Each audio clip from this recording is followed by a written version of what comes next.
Boa noite, gente. Como estamos? Espero que muito bem, né? Eu fecho fevereiro com as lives, é a minha primeira live de 2023 e eu já começo com uma pessoa que é muito especial, porque é um amigo, esposo de uma amiga muito querida, que já esteve conosco ano passado, a Ieda Gomes. E hoje eu recebo ele que está aqui do meu lado. Isso também é uma novidade, eu nunca fiz uma live na casa do convidado, né?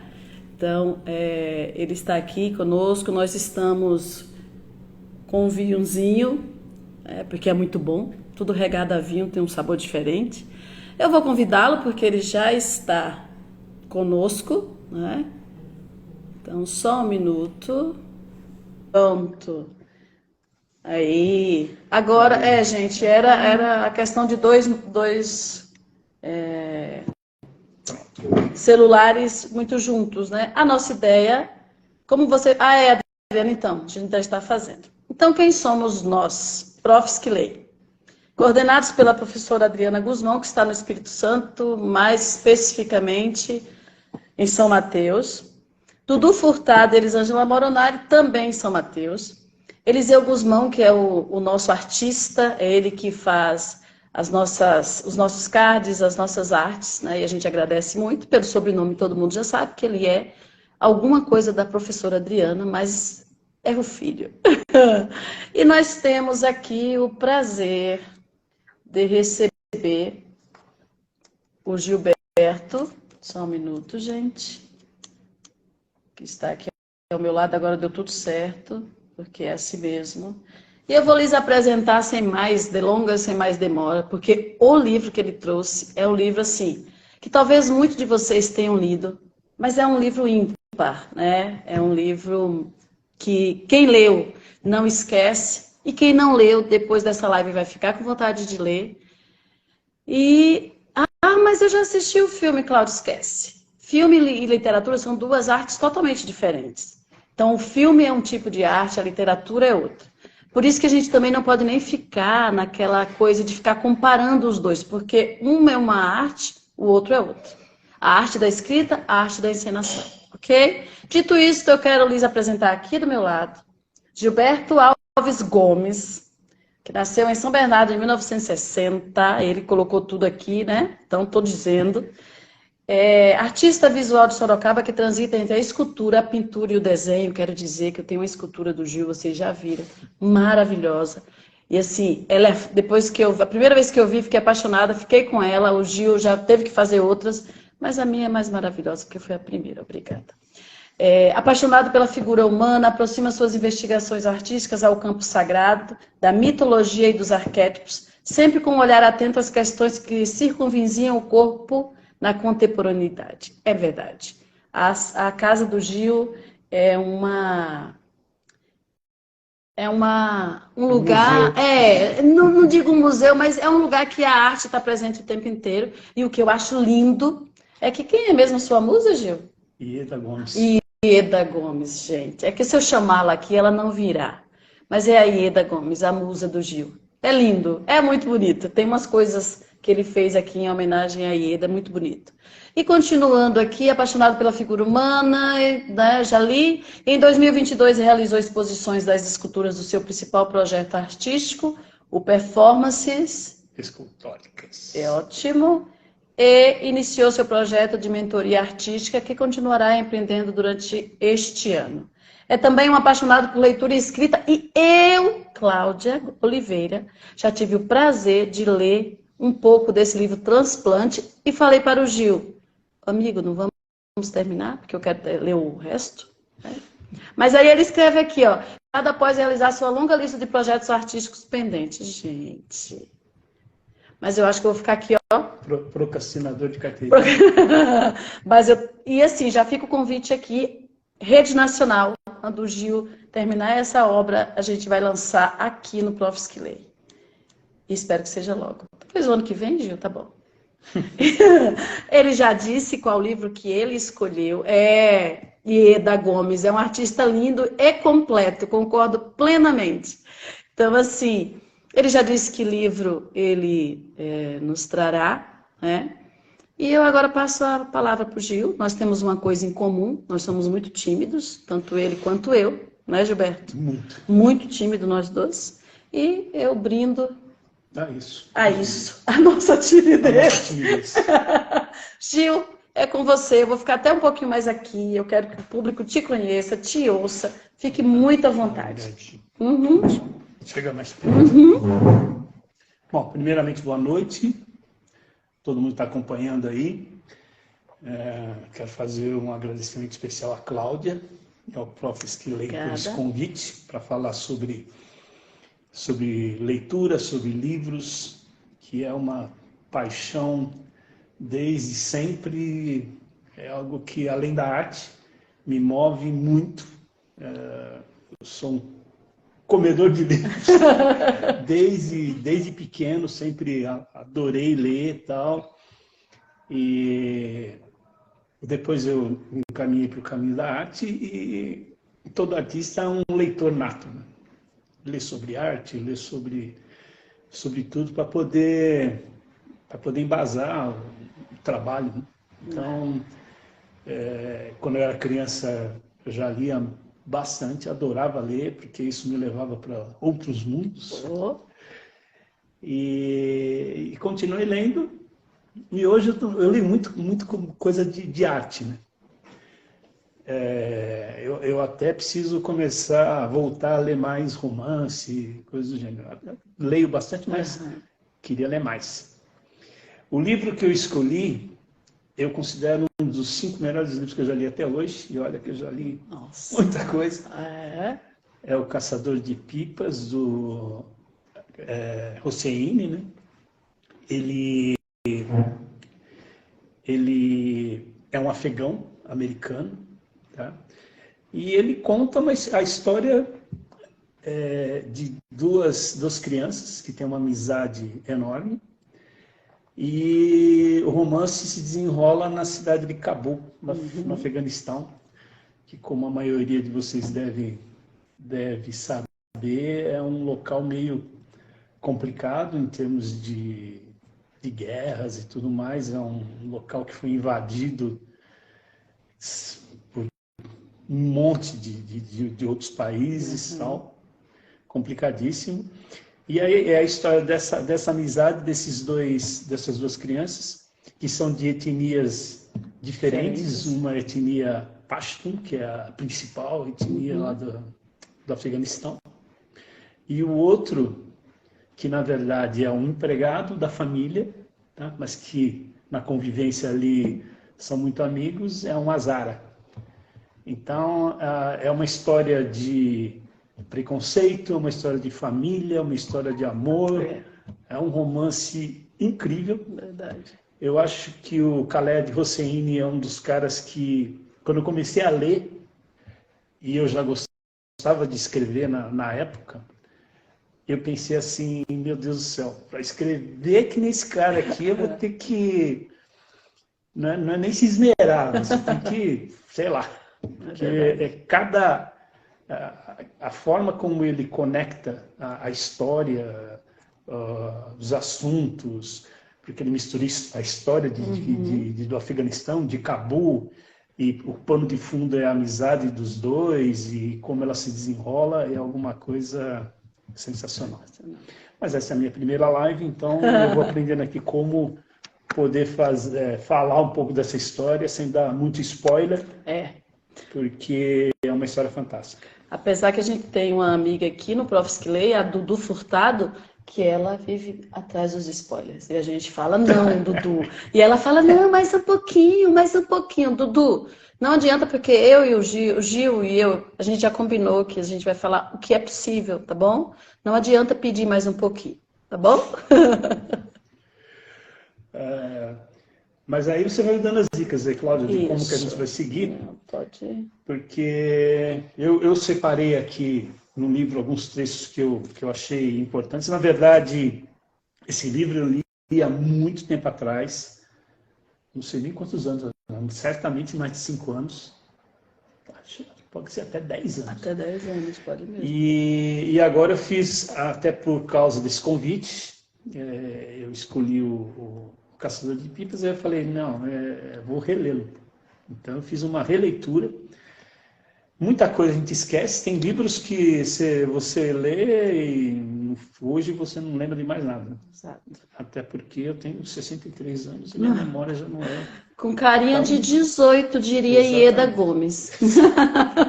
A minha memória já não é aquela. Mas é interessante que a releitura ela te traz um novo olhar, né, para o livro, para a história. Você começa a ver coisas. Há 10 anos atrás eu não vivia algumas coisas que agora eu encontro no livro. Tem muita coisa no livro que é engraçado. Tem alguns livros que é como se fossem parte da tua autobiografia. Esse livro especificamente, ele fala muito sobre paternidade, sobre o amor que ele tem, o Amir, que é o personagem principal, que ele tem pelo pai, que no caso dele não é tão correspondido, né? No meu caso já é diferente. Meu pai era um cara fantástico, mas tem muita coisa de família, de amizade, e é sensacional. Eu acho que, para começar, eu posso... Será que consegue afastar um pouquinho aqui? Consegue, né? Eu acho que a gente consegue ficar mais enquadrado se puxar mais um pouquinho para trás, viu? Aqui, ó, assim. Só um minutinho, gente. Aguarde que vocês estão vendo que o negócio já está bom. Não é que será bom, já está bom. Então, isso, ó, quer ver? Mais? Isso, assim, Gilberto. Olha lá. Pronto. Então tá, eu selecionei algumas partes do livro para ler e outras frases que eu acho importante, tentando não dar spoiler, né? Mas enfim, para que o pessoal possa ter uma noção da grandeza de como esse cara, o Khaled Hosseini, escreve. Se eu não estiver enganada, esse livro que o fez ser conhecido, não Sim, foi no mundo, não foi? Foi sim, com certeza. Ele E outros estourou, livros, né? inclusive eu estou lendo um outro livro dele agora, que eu também comecei a ler há muito tempo atrás, e na verdade, esse outro que eu estou lendo agora, eu não terminei de ler. É o A Thousand Splendid Suns. Estou lendo em inglês, porque eu só tenho a versão em inglês, mas enfim. Mas agora que eu estou terminando de ler o livro, e é igualmente fantástico. Nesse outro livro ele fala sobre mulheres. Nossa! Sobre a amizade de duas mulheres. Deve ser interessante mesmo. Imagina a história de mulheres no Afeganistão. Se a história de homens já é caçador de mulheres é complicado, imagina de mulher. Mas enfim, eu vou ler um trecho, que é, na verdade, o trecho inicial, que eu acho que já dá o tom do livro. Tá? Ai, mas mostra pra gente. Gente, olha o livro, que lindo. Olha isso, Adriana. Olha isso, Adriana. Do jeito que você gosta. Ó. Isso, leitor, gente. Leitor faz isso. Cheira livro também, Gil? Quanto mais velho, mais cheiroso. E eu tenho mania de fazer isso mesmo, de anotar as coisas. É meio complicado, né? Porque você vai emprestar o livro, a pessoa vai ver um monte de anotação, tal, mais ou menos. Eu só não faço isso em livro de arte. Eu deixo ele incólume. Mas livro normal vai estar normalmente cheio de anotação. E livro em inglês, aí você aprende inglês, né? E coloca lá as palavras que você não conhece e tal. Eu e a Ieda, a gente troca muita informação através de livro de coisas que a gente não conhece de inglês por causa disso. Já é legal. Mas vamos lá. É a parte 1 do livro, de dezembro de 2001. Eu me tornei o que sou hoje aos 12 anos, em um dia nublado e gélido do inverno de 1975. Lembro do momento exato em que isso aconteceu, quando estava agachado por detrás de uma parede de barro parcialmente desmoronada, espiando o beco que ficava perto do riacho congelado. Foi há muito tempo, mas descobri que não é verdade o que dizem a respeito do passado.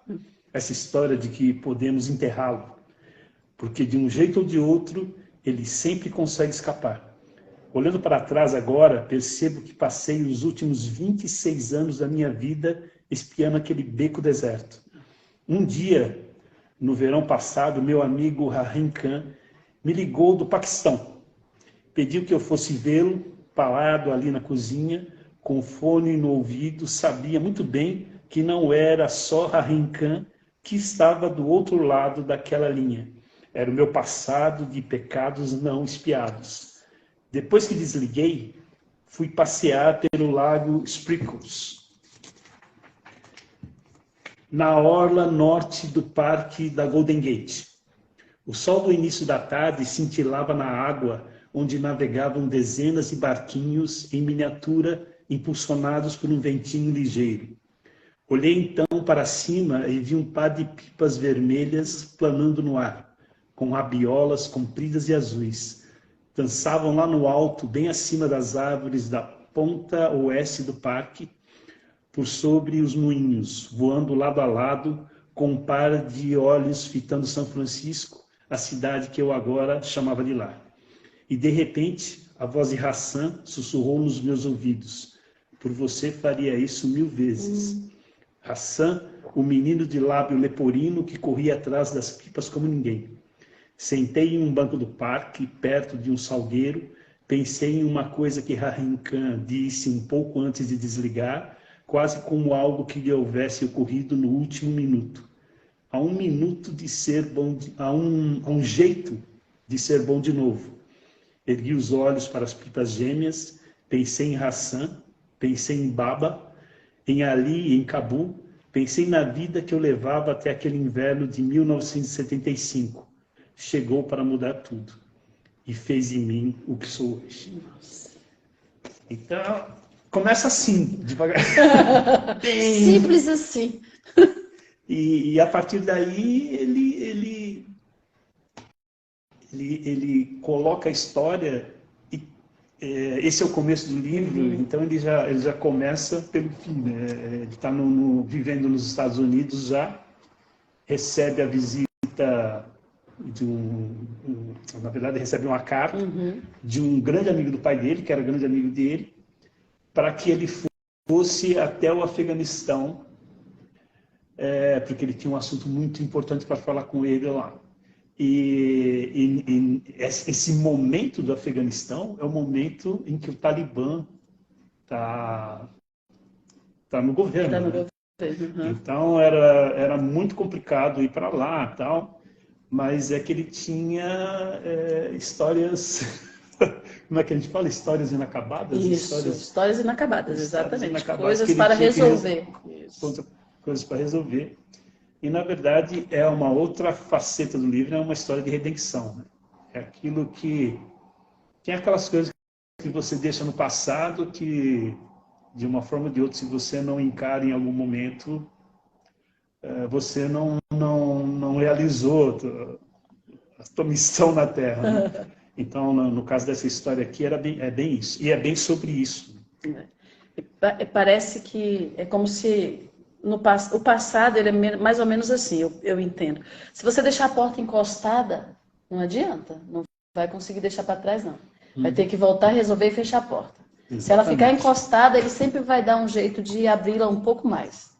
E a frase que eu amo nesse trecho que você leu é: eu faria isso por você 1000 vezes, quantas vezes fossem necessárias. É muito... Você faria isso 1000 vezes. Nossa, Que é o que o Hassan fala, né?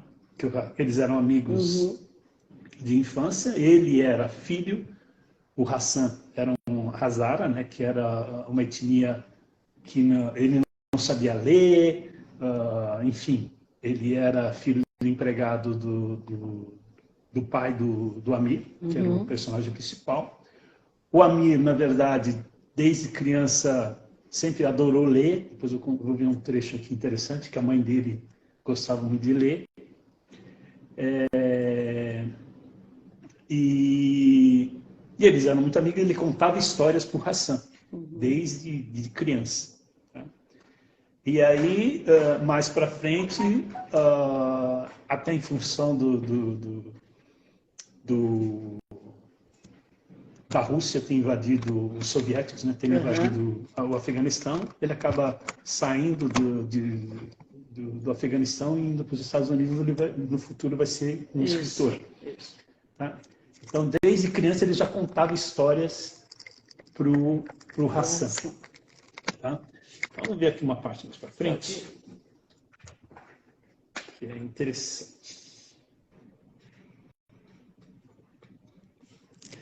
Essa é uma parte interessante, que que vai definir um trecho muito importante na história, que é uma frase que o pai do Amir falava para ele, né, que ele chamava de Baba, que é pai em Afeganistão, em afegão. E o pai dele falava assim: pouco importa o que esse mulá, o que diga esse mulá, existe apenas um pecado, um só, e esse pecado é roubar. Qualquer outro é simplesmente uma variação do roubo. Quando você mata um homem, está roubando uma vida, disse Baba. Está roubando da esposa o direito de ter um marido, roubando dos filhos um pai. Quando mente, está roubando de alguém o direito de saber a verdade. Quando trapaceia, está roubando o direito à justiça. Então, esse mote, né, falava essas coisas, e ele achava isso maravilhoso, né?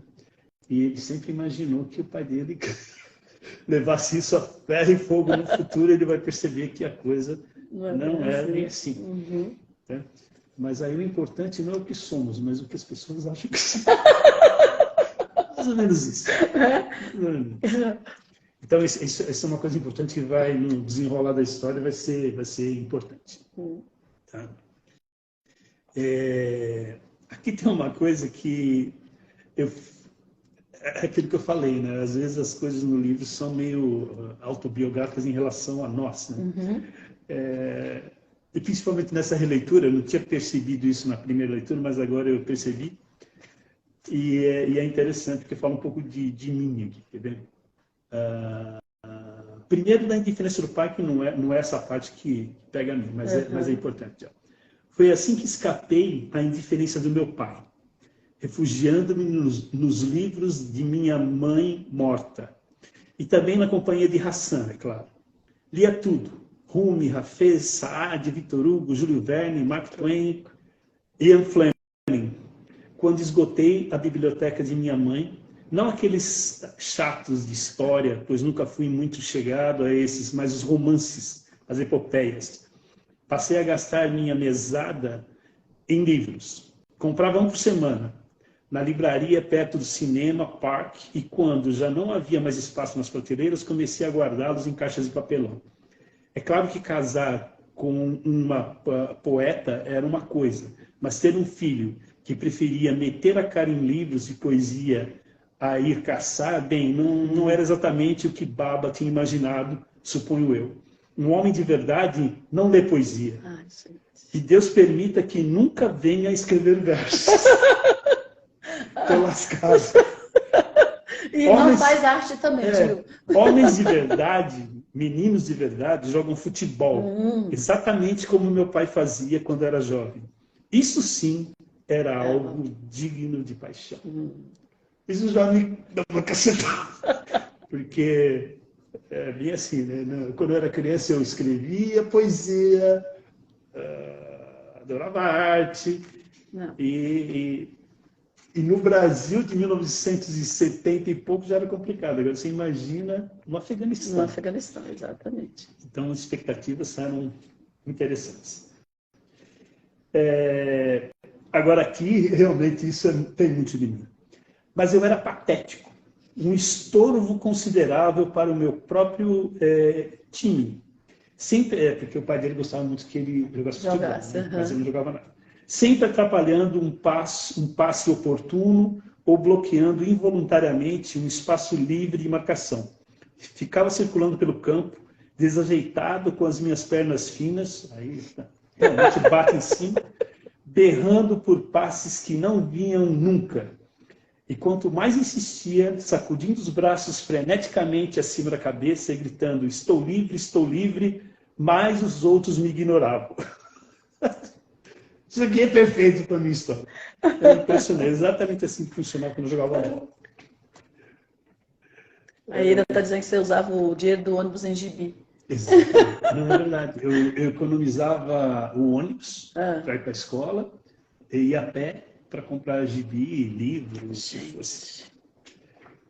Legal, né? Muito, meu Deus. Deixa eu ver aqui. primeira história de Amir.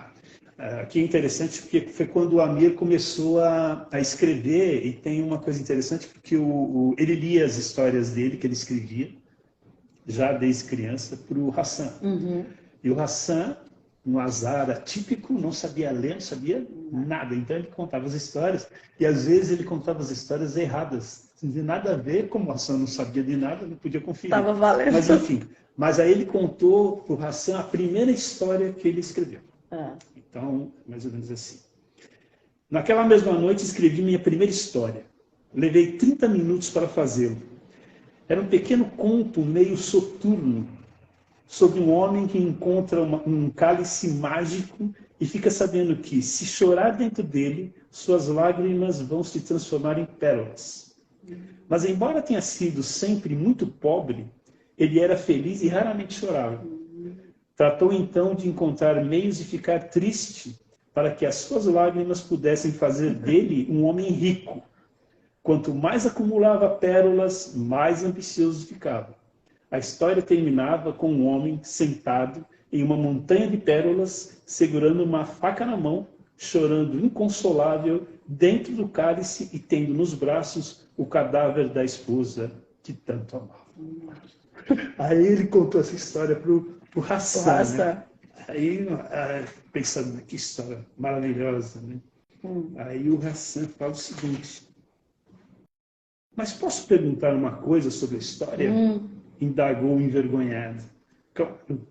Bem, principiou ele, mas logo parou. Pode falar, Hassan, disse eu. E sorri, embora de repente o escritor inseguro que havia em mim não soubesse muito bem se queria ou não ouvir o que ele tinha a dizer. Bem, recomeçou ele, o que eu queria perguntar é por que o homem matou a esposa. Na verdade, por que ele precisava estar triste para derramar lágrimas? Será que não podia simplesmente cheirar uma cebola? Perfeito. Solução perfeita. Aí o amigo deve ter ficado com aquela cara. O esperto sou eu, o cara não sabe nem ler. E está dando essa dica. Tá dando essa dicasinha de vida. E é interessante como ele mistura esses momentos assim de meio de coisas engraçadas com coisa séria, com coisa séria, com tragédia, e ele encaixa isso de uma forma absurda. É isso mesmo. Vamos ver aqui que mais. Gente, hoje eu estou tendo uma coisa que eu gosto muito, que eu nunca disse para ninguém, vou dizer aqui em rede nacional. Porque, como eu disse no início, o Gilberto e eu, nós somos muito tímidos. Mas o Gil está me dando uma coisa que ele nem sabia que eu gosto, que é ouvir gente lendo. Eu amo que leiam para mim. Então, assim, eu já li esse livro e eu estou ouvindo algumas partes dele como se nunca tivesse lido, porque outra pessoa está lendo para mim. Sabe aquelas coisas que a gente não resolve na infância, sabe? Ninguém nunca leu para mim, nanana. Pois é. Então fica aqui a dica, você quer me agradar, leia para mim. Eu amo. Aqui é uma parte que revela de onde saiu o nome do livro, né? Caçador de Pipas. As regras eram simples, não havia regras. Empine a sua pipa, corte a dos adversários e boa sorte. Só que isso não era tudo. A brincadeira começava mesmo depois que uma pipa era cortada. Era aí que entravam em cena os caçadores de pipas. Aquelas crianças que corriam atrás das pipas levadas pelo vento até que elas começassem a rodopiar e acabassem caindo no quintal de alguém, em uma árvore ou em cima de um telhado. Então, em Cabul, no Afeganistão, as crianças, uma das principais diversões era empinar pipas. E ele empinava em dois. Então tinha o principal, que no caso era o Amir, lógico, que era o cara que ficava empinando. Aí estava todo mundo lá empinando a sua pipa, e tinha aquela coisa do cerol e tudo mais, você tinha que cortar a pipa do outro. Tá? Então, quando ficava um cara por último, era o cara que ia ganhar um campeonato, tinha campeonatos de pipa. Em Cabul era famosíssimo, coisas do gênero. O pai do Amir, inclusive, ficou orgulhosíssimo dele, porque ele ganhou um dos campeonatos que vai dar a sequência da história. Então o Amir, ele empinava a pipa e ele ficou até o fim. E ele cortou a pipa, a última pipa que tinha, e ganhou. Aí entra a sequência, o seguinte: quando a pipa cai, o ajudante, que era no caso o Hassan, vai correndo até competindo com um monte de criança para pegar a pipa. E o Hassan, ele tinha uma noção absurda de aonde a pipa ia cair. Então a criançada corria para onde a pipa estava, onde ele estava olhando, ele corria onde ele achava que a pipa ia, por causa do vento e tudo mais. Então o cara era especialista. Então o caçador de pipas é por aí, ele é o caçador de pipas. Então ele, na verdade, era o cara. Exato. E o Amir, é nesse momento que ele fala, né, que vai lá e pega essa pipa para mim, né? Aí o Hassan fala: por você faria isso 1000 vezes. Então, nesse momento, ele ganha o campeonato. E como é uma coisa tão importante na cidade, o pai dele se orgulha dele absurdamente. E o pai dele se orgulha dele, mas se orgulha também do Hassan. Então tem um ciúme enorme. O Amir tem um ciúme enorme. E isso vai ser mostrado mais para frente, porque desse ciúme, como a coisa rolou, e aquela história lá do pai que fazia tudo a ferro e fogo, mas que não era bem assim. E aí ele vai e pega essa pipa. E nesse momento, nessa parte do livro em que isso acontece, agora eu não posso dar esse spoiler, mas acontece o momento mais importante do livro, que o desenrolar que vai causar toda a mágica da coisa toda. Faz a história mesmo acontecer, né? Porque depois disso, o Amir fica tão consternado com a situação que ocorreu que ele não consegue nem olhar mais para o Hassan, não consegue mais conviver com o Hassan.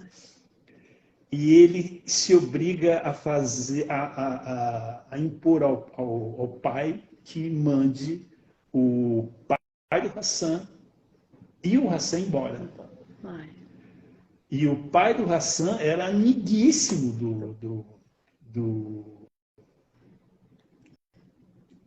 pai do Amir. Tá?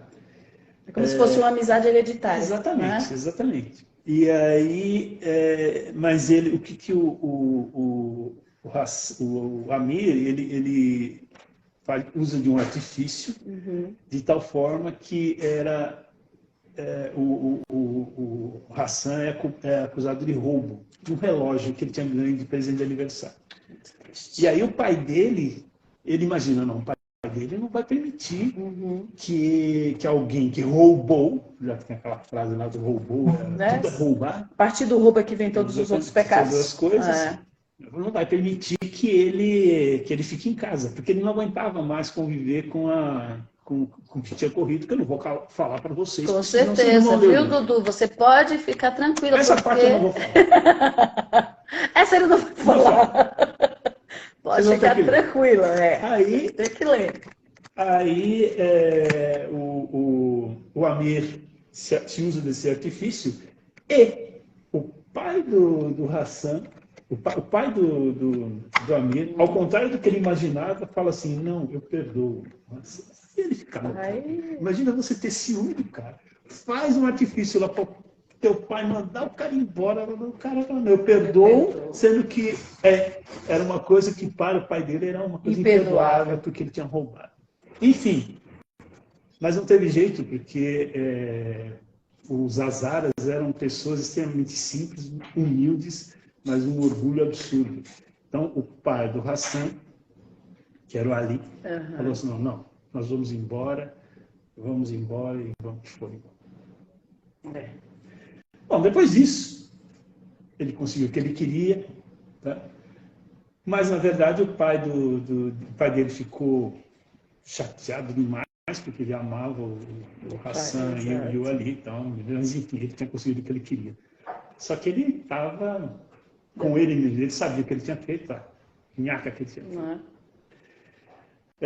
Mas aí em seguida veio os russos invadiram o Afeganistão e eles tiveram que... Era uma família rica, né? Uhum. Aí chegaram os comunistas e falaram, vocês não podem ser ricos, nós temos que repartir tudo. Quem falou que vocês podem?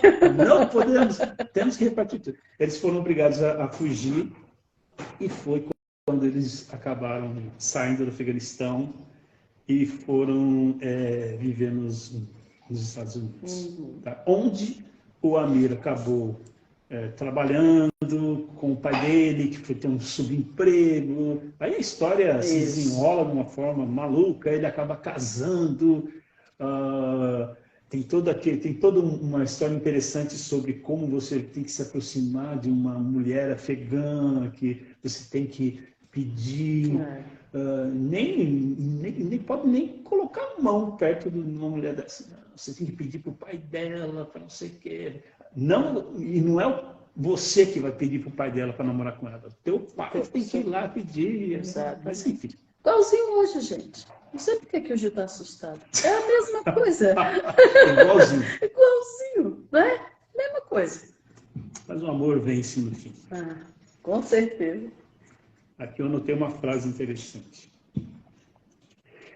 É isso que acontece quando a gente empina pipas. A nossa cabeça sai voando junto com ela. Nossa, é muito bonito. Não é legal? É muito bonito. É muito poético, né? Muito poético. Você já empinou pipa alguma vez? Tentei, mas ela revoltou-se. É muito legal. Eu tentei até com os meus netos, mas não dei conta. Eu acho que tem um segredo ali, não sei. A gente correu e a pipa correu atrás da gente, só que arrastando. Assim, ó. Não funcionou, Gil. Bom, aqui tem uma parte, mas eu já expliquei que o artifício que ele usou Para que ele fosse... Aqui. Há muitas crianças no Afeganistão, mas muito pouca infância. Nossa, Não, tem umas frases que parece que você fica pensando, né? Nossa, por que eu nunca pensei assim? Por que eu nunca pensei em escrever uma coisa dessa? Não, foi exatamente o sentimento que eu tive quando eu li esse livro. Eu falei assim, cara...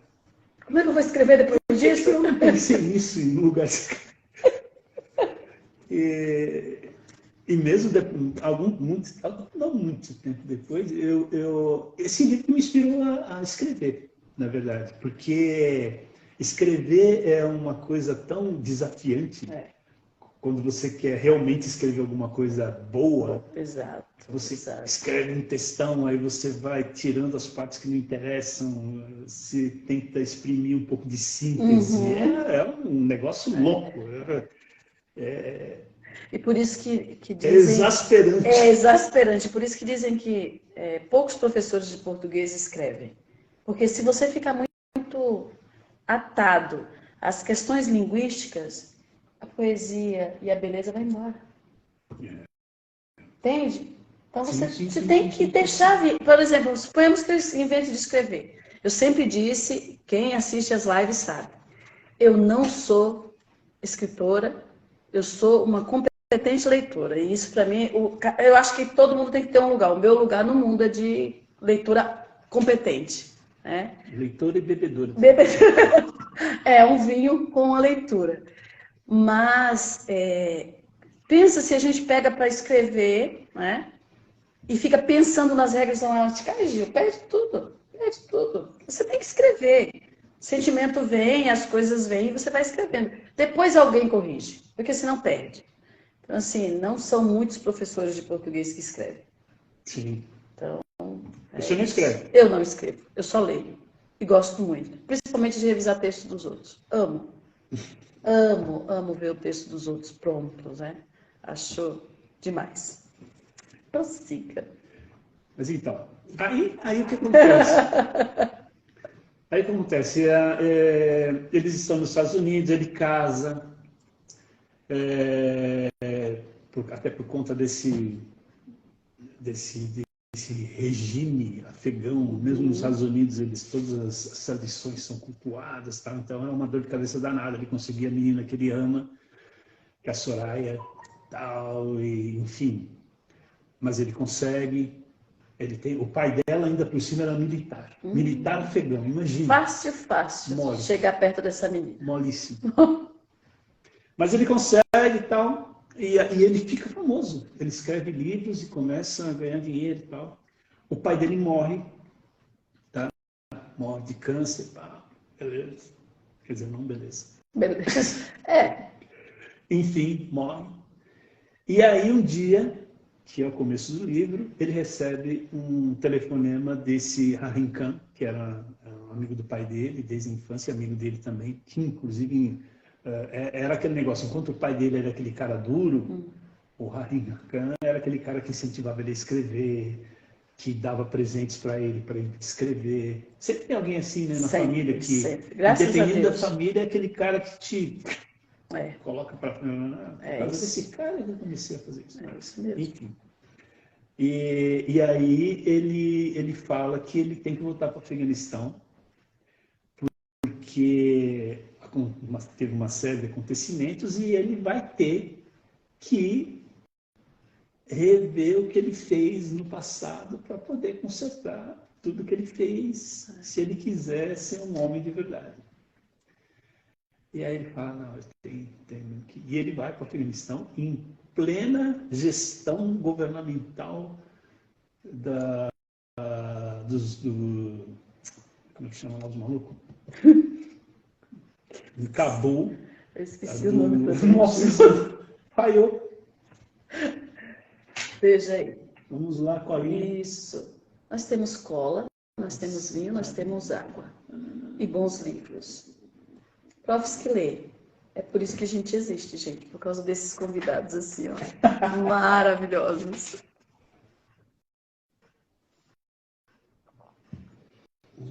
Meu Deus do céu.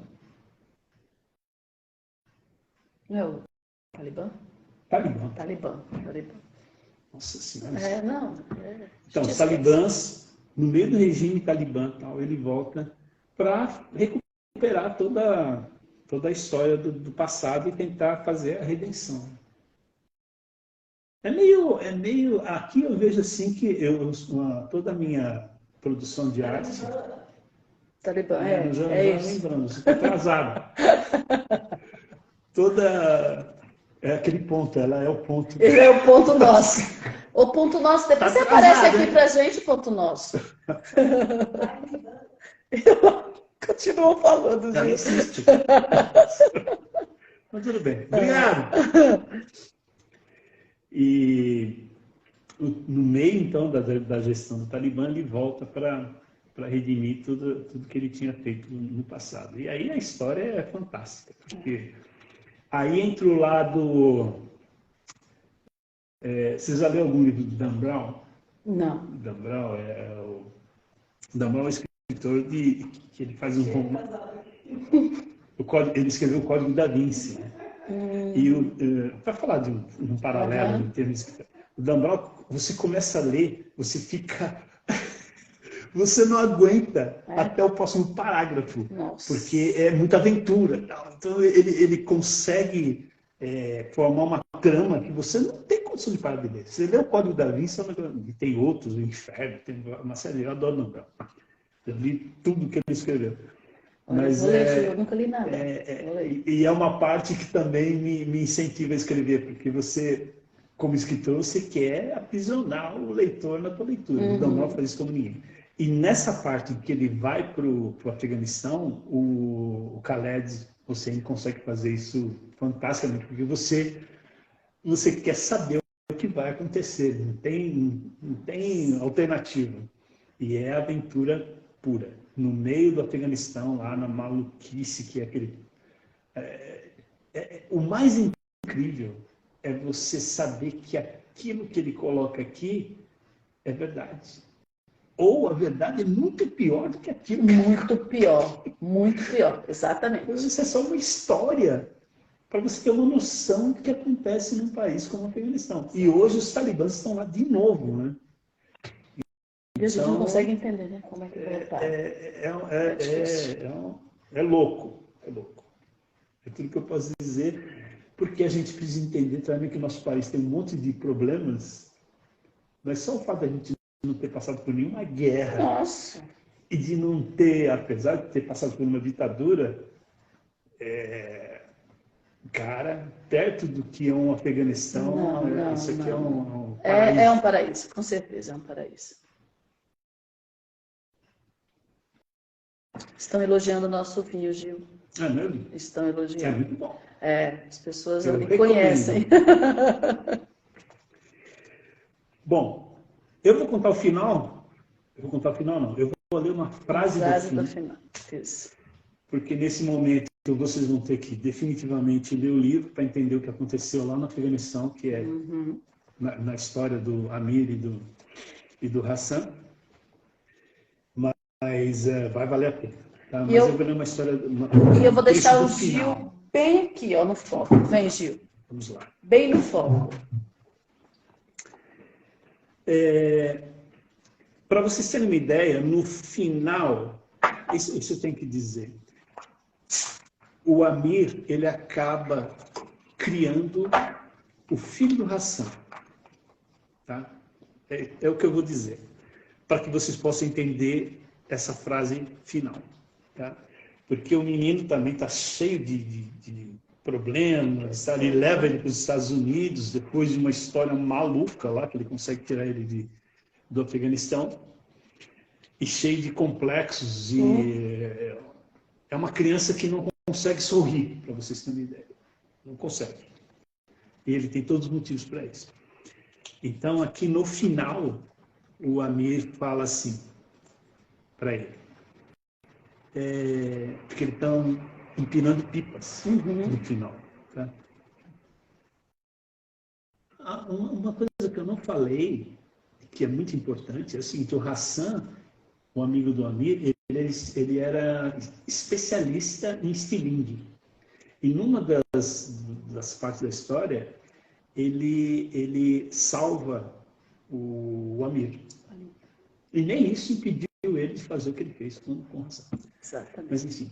Mas depois, o filho do Hassan, tá, no DNA, é um excelente estilinguista. E salva a vida do Amir mais uma vez. Tá? Então, enfim, ele leva ele para os Estados Unidos, tenta criar, mas o menino é cheio de complexo e tal. Essa parte do final é fantástica. Mas aí eles tentando fazer um moleque, né, gostar da esposa dele, se enturmar, se sentir bem, sorrir de novo, ele vai e fala, pô, ele também deve gostar de soltar pipa. Uhum. Então, ele solta a pipa e o Hassan e o Sohab, que é o filho do Hassan, que seria o caçador de pipas, que teria que ir atrás da pipa.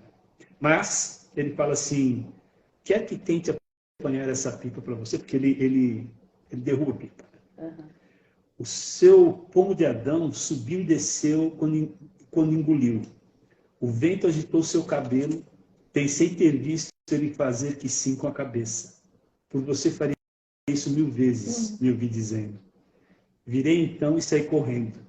Tinha sido apenas um sorriso e nada mais. As coisas não iam se ajeitar por causa disso. Aliás, nada ia se ajeitar por causa disso. Só um sorriso. Um sorriso minúsculo, uma folhinha em um bosque.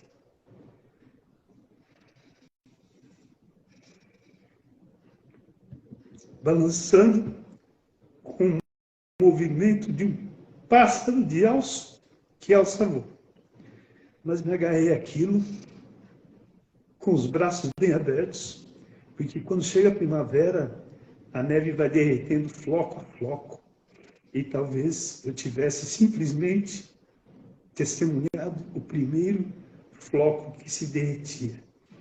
Saí correndo, um adulto correndo em meio a um enxame de crianças que gritavam.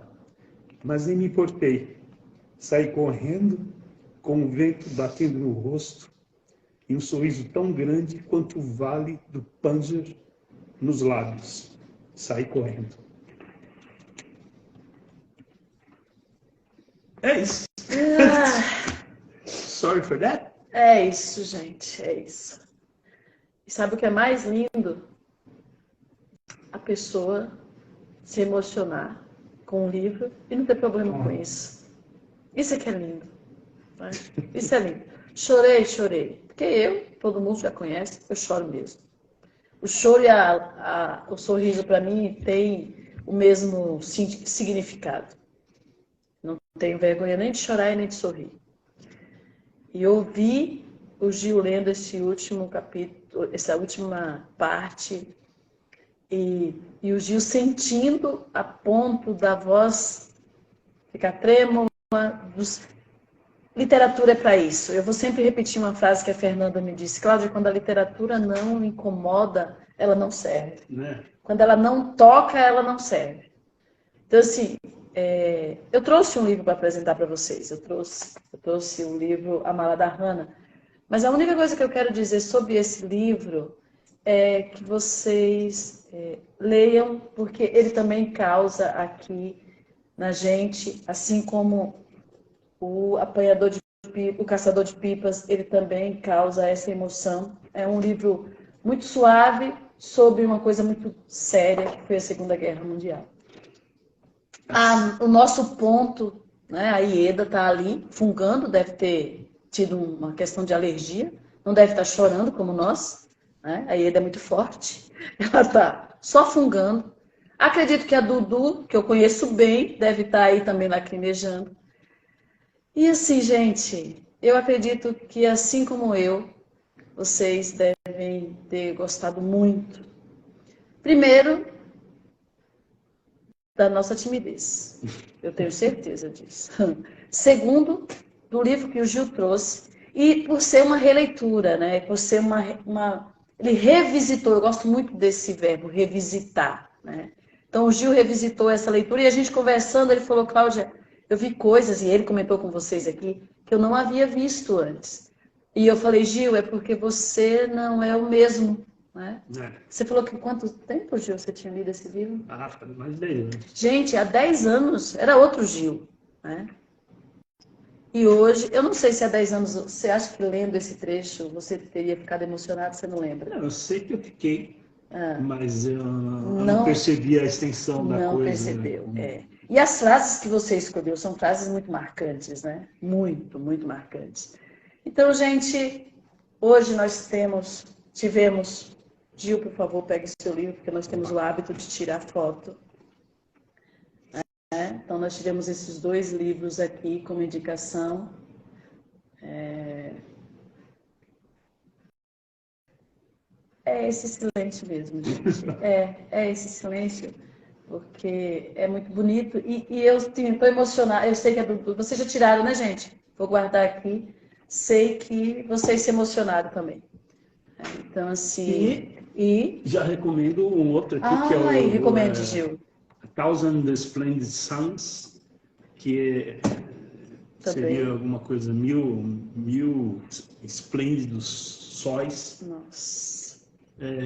Que aí também no Afeganistão, mas sobre 2 mulheres. E não tem traduzido ou você que optou por ler em inglês? É porque, como eu sempre trabalhei em empresa americana ou finlandesa e tal, sempre em inglês, eu costumei para melhorar o inglês, até porque minha querida musa também fala inglês muito melhor que eu. Muito, canta maravilhosamente, não vamos esquecer de falar também, isso. Né? Mas os últimos livros que eu sempre em inglês. Nossa, que beleza. Só para exercitar mais.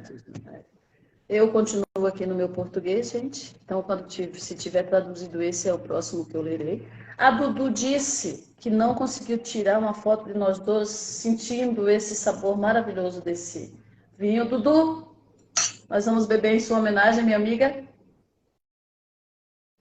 Que buquê? Que sabor. Que sabor. É isso. Tenho certeza absoluta que vocês... Leiam sempre, leiam muito, leiam tudo. Um dia um aluno falou, mas eu leio o quê, Cláudia? Eu falei, o que você gostar. Leia. Porque aí, depois disso, você vai aguçando, vai refinando o seu gosto. Se você nunca lê nada, você não sabe do que você gosta e principalmente do que você não gosta. Nós somos o Profs que Leem, um grupo de professoras que coincidentemente são de língua portuguesa, todas as 4, apaixonadas por literatura, apaixonada pelo sentir, apaixonada pelo ler, né? A semana que vem, no dia 11 de março, semana que vem, não essa, a próxima, a professora e também coordenadora desse grupo, Adriana Guzmão, receberá o professor Darcy Cassiano para mais uma live maravilhosa. Eu, sinceramente, estou assim... Hoje eu ganhei um presente, que foi alguém lendo para mim. E eu amo, gente. Uma vez um aluno ficou encantado, porque ele terminou de ler. E eu estava chorando. Ele falou, mas professora, por que você está chorando? Eu falei, porque na minha infância ninguém leu para mim. E quando alguém lê, eu fico extremamente emocionada, porque eu amo ler. Eu tenho um grande amigo hoje, chamado Manuel Messias, que às vezes lia para eu dormir. E, nossa, como era bom.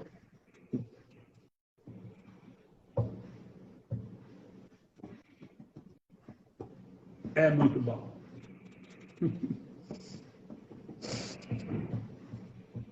É que Messias foi de milagre. Muitos. Muitos. E assim a gente termina. Profs que Leem. Ô, Ieda, por favor, você vem aqui. Ieda.